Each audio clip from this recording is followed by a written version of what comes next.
Welcome to Aunty Talks. Please subscribe and like.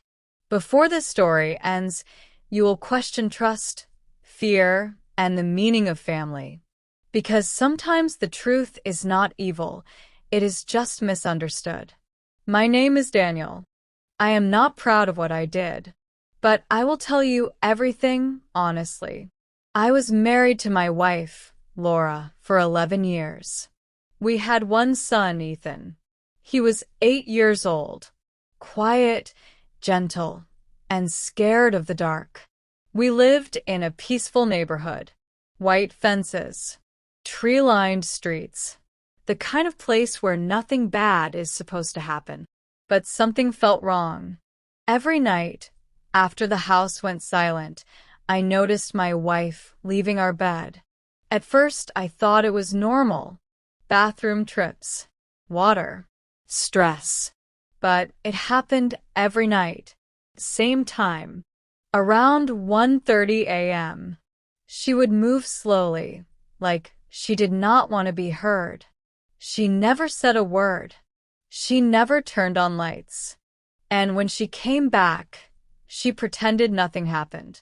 I asked her once. She smiled and said, "I just check on Ethan. He has nightmares." That should have comforted me. But instead, it scared me. Because Ethan never told me about nightmares. And I was his father. Then things got worse. Ethan started changing. He stopped sleeping alone. He wet the bed twice. He avoided eye contact. He flinched when touched. One night, I heard him crying quietly through the wall. I asked him, "Are you okay, buddy?" He nodded too fast, too forced. Something inside me broke.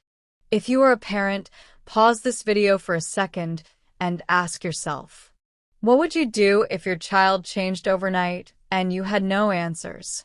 If this story is already touching you, please like this video. It helps this channel grow and helps more people hear stories that matter. I did the unthinkable. I installed a hidden camera. Not in my wife's space. Not in the bathroom. Only in Ethan's room, above the bookshelf, facing the door. I told myself it was to protect him. I told myself I was being a good father. But deep down, I was afraid of what I might see. The first night, nothing happened. The second night, nothing. On the third night, at exactly 1:32 a.m., the door opened. Laura walked in. She stood there for a long moment, just watching him sleep. She walked to his bed, sat down, and touched his hair.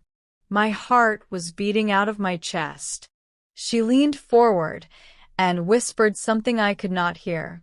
Then she lay beside him, fully clothed, on top of the blanket. She wrapped one arm around him, and she cried. She cried silently. She stayed there for nearly an hour. Then she kissed his forehead, wiped her tears, and left.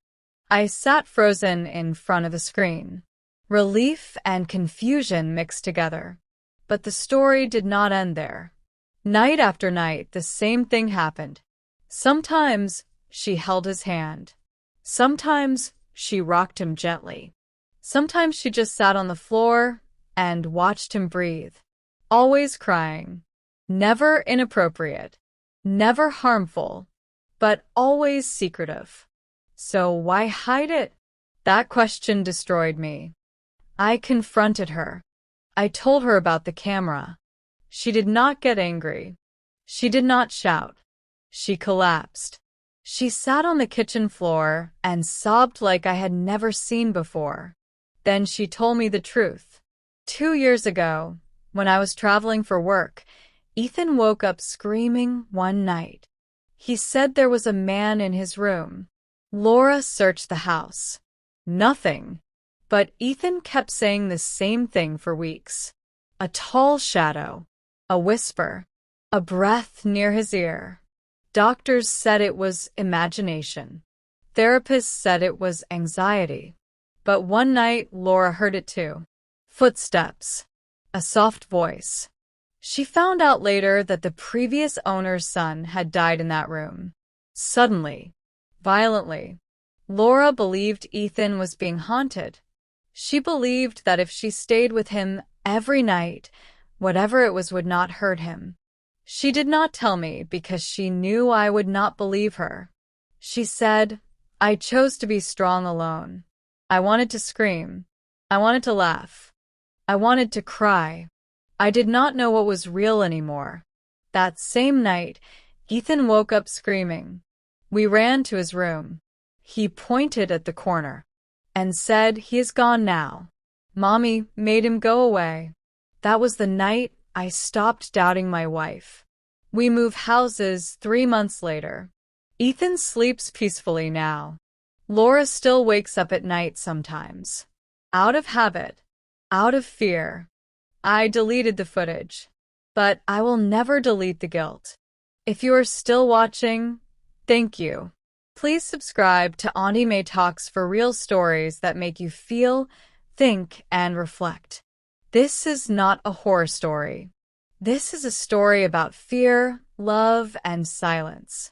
Sometimes the scariest thing is not what happens in the dark. It is what we assume about the people we love.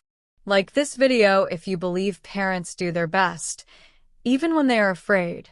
And remember, before you judge, before you spy, before you accuse, ask what pain might be hiding behind their silence. Thank you for listening. Thank you for listening till the end. Please don't judge someone's silence until you understand their pain.